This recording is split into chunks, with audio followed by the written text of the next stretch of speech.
Euro കപ്പിൽ pre quarter ഉറപ്പിക്കാൻ Cristiano റൊണാൾഡോയുടെ പോർച്ചുഗൽ ഇന്നിറങ്ങും. രാത്രി 9:30 നടക്കുന്ന മത്സരത്തിൽ തുർക്കിയാണ് എതിരാളികൾ. പ്രീ ക്വാർട്ടർ പ്രതീക്ഷ നിലനിർത്താൻ ബെൽജിയവും ഇന്ന് ജീവൻ മരണ പോരാട്ടത്തിന് ഇറങ്ങും. ചെക്ക് റിപ്പബ്ലിക്കിനെതിരെ ഇഞ്ചുറി ടൈമിലെ ഗോളിൽ കഷ്ടിച്ച് കടന്നുകൂടുകയായിരുന്നു പോർച്ചുഗൽ. ക്രിസ്ത്യാനോ റൊണാൾഡോയും റാഫേൽ ലിയോയും ബ്രൂണോ ഫെർണാണ്ടസും ബെർണാഡോ സിൽവയും ഒക്കെ ഉണ്ടായിട്ടും ഗോൾ വല നിറയ്ക്കാൻ പറങ്കികൾ പാടുപെട്ടു. മുന്നേറ്റത്തിലെ ഒത്തിണക്കമില്ലായ്മയും ഫിനിഷിംഗിലെ പോരായ്മയും തന്നെ പ്രശ്നം. റൊണാൾഡോയെ ഫ്ലോട്ടിംഗ് നമ്പർ 10 ബ്രൂണോ ഫെർണാണ്ടസിനെ ഡിഫൻസീവ് മിഡ്ഫീൽഡറോ റോളിലും കളിപ്പിച്ച മാർട്ടിനസിന്റെ തന്ത്രം പാടെ.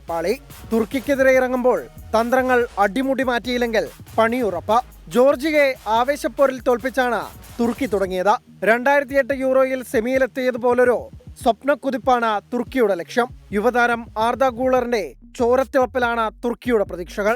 സ്ലോവാക്യയോട് തോറ്റു തുടങ്ങിയ ബെൽജിയത്തിന് റുമേനിയക്കെതിരെ ഇന്ന് ജീവൻ മരണ പോരാട്ടം. ഇന്നുകൂടി കാലിടറിയാൽ ബെൽജിയത്തിന്റെ സുവർണ തലമുറയ്ക്ക് ഒരിക്കൽ കൂടി കിരീട പ്രതീക്ഷകൾ അവസാനിപ്പിച്ച് മടങ്ങാം. രാത്രി 12:00 ഈ മത്സരം.